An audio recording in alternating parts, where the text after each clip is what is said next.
Deadliest insect versus finger. Now, why would you test this? I don't know.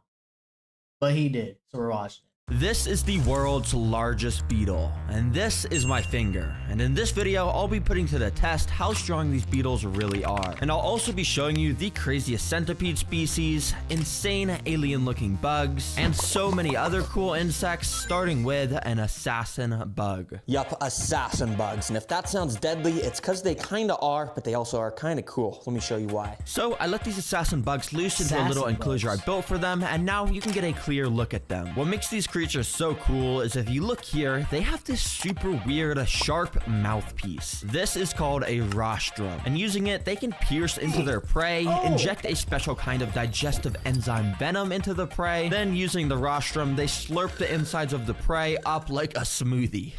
Inside out? Oh, that's insane.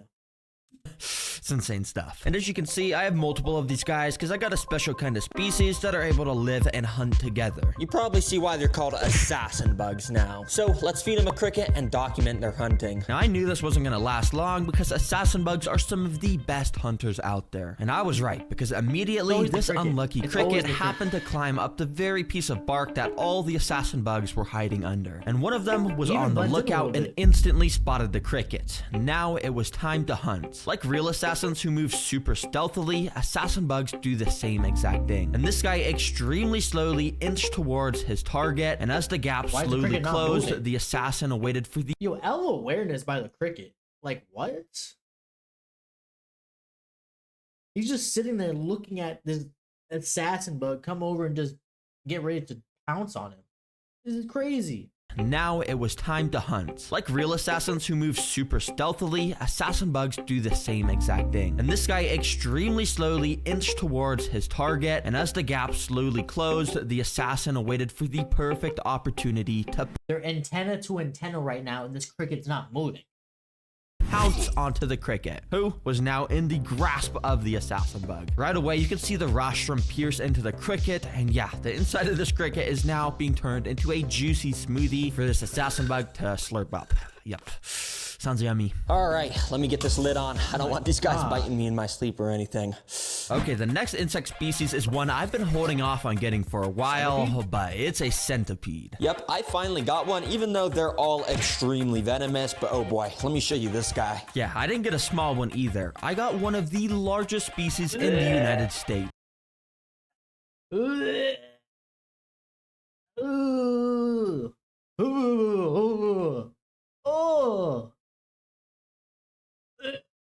Bro, what? It's a giant Texas red-headed centipede. And as you can tell, these guys are pretty evil because right away he started to try and climb the sides of the container to escape, which I definitely wouldn't want because, well, we all know the infamous Coyote Peterson who gets stung and bit by everything. Yep. Well, he got bit by a very similar centipede to this, and yeah, based off his reaction, you could probably tell it's something I want to try and avoid, probably. Just cut the cameras. But it's definitely worth the risk because I get to show you guys how insane of a pet they are. Let me get them in this enclosure. Now, these guys usually live in desert environments, so we're going to use a bit of sand for this enclosure, but also a solid mix of dirt and other natural stuff because it's actually what gives them the best conditions in their enclosure. Then we want to give this guy some nice natural stuff to hide under, and finally a couple skulls in here to signify how deadly these guys are to other insects. All right, let's get this centipede in the enclosure. And please don't bite me too. That would be much appreciated. But, oh, he's just gonna go crawl out. Well, it's actually pretty gentle. Go on. Yep, go crawl out. Go on. Yep, just like that.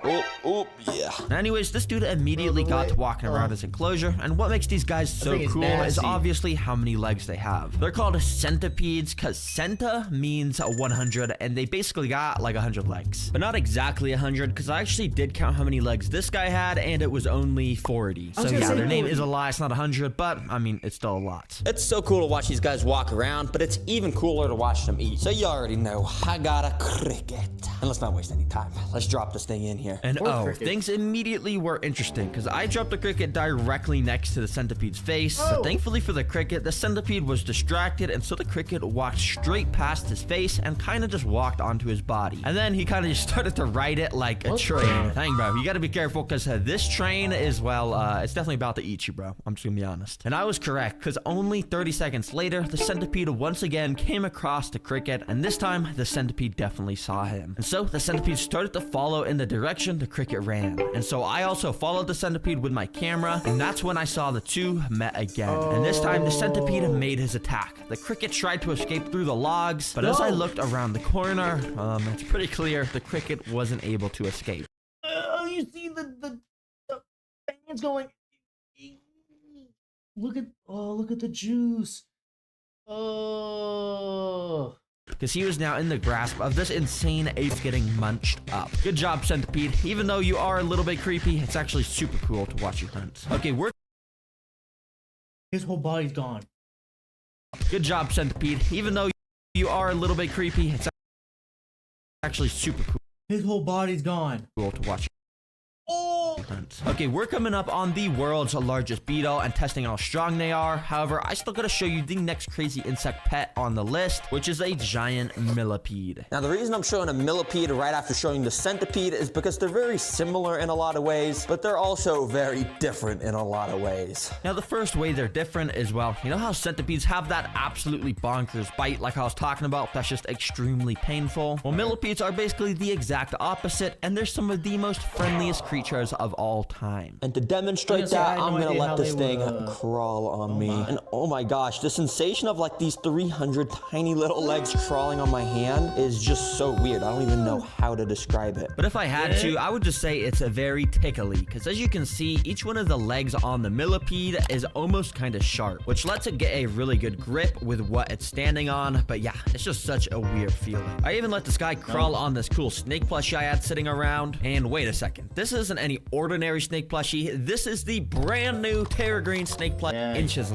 to release it on. It's kind of, guys, again, in repeat for this video, I balled out and got the most massivest millipede of all time, called a giant African millipede, which yeah, isn't really a very creative name. They just kind of said it's giant, where it's from, and that it's a millipede. But yeah, I'm not gonna complain. I guess it's easy to remember. Now, there's just one problem, because the place I bought this from specifically said in the description, do not use cocoa fiber. Now, if you didn't know, cocoa fiber is basically like the holy grail of dirt for terrarium builders. It's just like a special kind of dirt that holds humidity very well, I guess. But yeah, it's like unheard of to not use this in a build. Like I've literally never made a build without this. Like, what the heck, bro? So since cocoa fiber was all I had, I drove to the greatest store of all time behind Walmart, Petco, of course. And there I got the special kind of dirt that is not cocoa fiber, but I also got some of this mulch stuff, which is like wood chips, and a bit of moss. But for the secret ingredient for the millipede tank, it's this thing, which I'll show you very soon. So when I got back home, I started mixing together all my new dirt materials. All these materials I chose are specifically designed to hold just as much moisture as the cocoa fiber, if not more, which as you can see, makes this super duper moisty. All right, it's perfect that it's now super wet, because if it was too dry, the millipede would not survive very long. They dry out super easily. So yeah, I'll have to spray this thing a lot to make sure it's always nice and moist. But since we have to keep this so wet, mold might actually grow on the sides of the enclosure. That's where my secret ingredient comes in. I got springtails. Now, if you've seen my other videos, you probably don't think it's that cool, but bruh, I mean, I still think they're cool, okay? Be free, boys. Yeah, springtails are just these super tiny white bugs that will go around and clean up mold if it grows. So yeah, they're perfect. Finally, I just put in some tiny bits of cork bark around to decorate the place and add some cover. There we go. This is a fantastical millipede enclosure. Let's go ahead and get this guy inside. Be free, boy. I hope you like your new home. Spent a long time on it. Well, I only spent like 10 minutes on it, but yeah, I hope you like it. Anyways, after he felt comfortable enough, he uncurled up from his ball and got to exploring around his enclosure. Now, there's not really much to talk about with these guys, unfortunately, because they kind of just walk around and don't do much else. The main thing that makes them cool, and also similar to centipedes, is the crazy amount of legs they have. And the average millipede has a way more legs than a centipede, as you can see.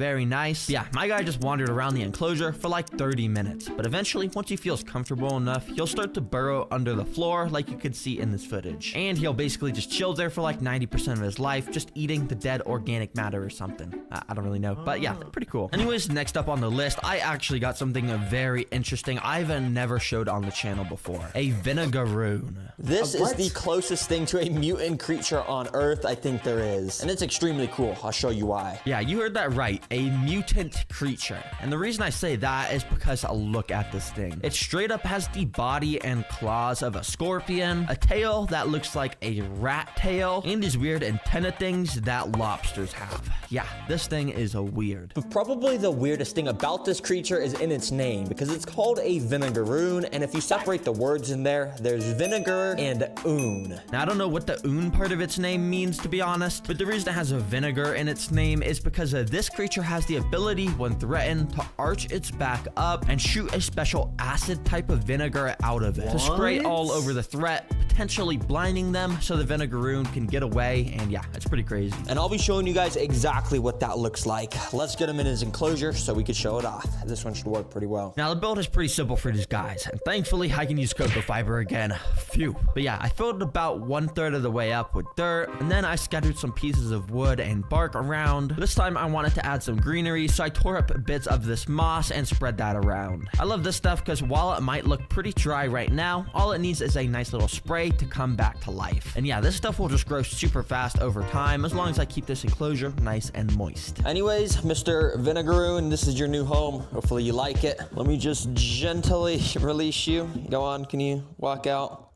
Ooh. Oh, sorry. And yeah, immediately after putting this dude inside, he ran straight up to the glass to get a nice little drink of water off the droplets sitting there. It's pretty cool to see him using his claws to shovel the drops of water into his mouth. So yeah, dang, I guess he was pretty thirsty. Oh yeah, bro, I almost forgot. Let me get a water dish in there. Dude, that guy was thirsty. He instantly went and tried to get some water, so I'm just gonna go put that one nice in the corner. So yeah, I filled that up with a bit of water. With creatures like vinegaroons, you want to make sure their water dishes are very shallow, because they're not super smart. If their water dish was too deep, they might fall in and drown. So yeah. But anyways, my guy was having a lot of fun exploring around his new enclosure. All right, now I want to check out if this guy's gonna try and eat. Maybe he'll even shoot his acid, I don't know, but they are nocturnal, so yeah, I mean, he might not even eat at all. But you already know, I got a little cricket. Crickets love me, obviously. Let's drop this guy in.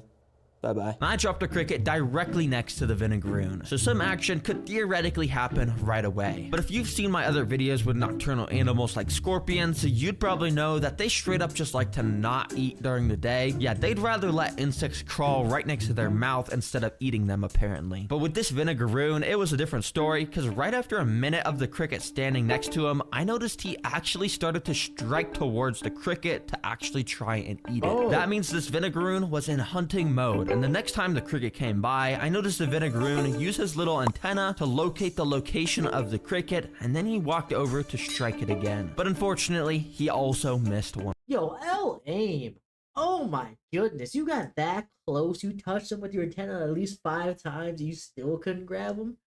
Again. However, a bit later, I noticed that the vinegaroon had found the little water dish I put in there for him. He then proceeded to walk into the water to take a little bath, and I guess he was getting a bit more of a drink too, but the cricket was directly next to him still. And when the two creatures got a little bit closer, the vinegaroon once again struck and missed, but this time he was not going to give up and chased the cricket down to... Yo, the cricket just gave him that one. That was a free kill. Yo, this is a bot. This dude just walked up to him, had to literally hug him for this dude to get him. Finally get a hold of it, all while splashing around in the water. But dang, bro now had an absolutely delicious, juicy cricket in his grasp, and yeah, he just started devouring it. Good catch, bro. I was not expecting that during the day. Now, unfortunately, he didn't use his acid vinegar spray thing, and that's because I think they only use that for defense, and obviously I don't want to stress this guy out, so I'm not going to force him to do it, but I will show you guys this very cool footage of them doing it. Watch this. So basically, like I was saying earlier, they arched their abdomen up, aimed their tail up, up to, and boom, the vinegar sprays out right there. It's pretty cool to see it spray out, and it also has absolutely insane aim. Like here, the vinegaroon was able to spot on, hit the tweezers that was holding it. So basically any sort of predator in the wild will know not to mess with this thing if it gets sprayed. It's a genius ability from the vinegaroon. But yeah, I put a lid on this enclosure, and boom, this is a pet vinegaroon. Now it's time for the real reason we're here, to test how strong beetles really are. And of course, I have the largest beetle species in the world, but I also have this one with insanely sharp mandibles, and this one that's pretty tiny, but it also has mandibles as well. Now I'll be starting with the smallest beetle and testing the weakest objects in this guy's mouth. As the beetles get bigger, the objects will get bigger too. Until at the end, I'm gonna be putting my finger in this guy's mouth. Thankfully though, I get to start with this little guy. It's a lot nicer. This is called a rainbow stag beetle. And while it's the smallest beetle I have, it's still pretty insane looking, because if you look very closely, it actually is a shiny purple color. There's not that many animals that have a purple color like this, so yeah, it's pretty cool. And I already built this guy a little enclosure, so I put him inside. Even though this place is pretty small, that's exactly how they like it, because they kind of just chill around all day and don't really move much. Now the first object I'm going to test with this guy is a little pack of jelly. Technically this won't test their strength, but I just want to show you how they eat, because it's actually pretty interesting. Now beetles like this are cool, because while they got their mandibles here, this is actually not their mouth. Their mouth is actually under the mandibles, or right here. So yeah, that's where they eat. The reason they have mandibles is so in the wild, the males can fight each other, and whoever wins the fight gets to go home with the female beetle. It's pretty interesting. But anyways, I went and put the jelly right in front of this guy. And these guys love sweet stuff like jelly or fruit. And in fact, I think this jelly is banana flavored, which is one of the beetle's favorite foods. So I thought this dude was just gonna start devouring it up right away. But in fact, he seemed kind of defensive and actually started attacking it with his mandibles. But after I really kind of started to shove it in his face, I think he got a little taste of it, and then he seemed very happy, because he actually started to then eat it, and it's actually very cool to see how their mouth works. Yeah, he really just sucked all the juiciness out of this thing. So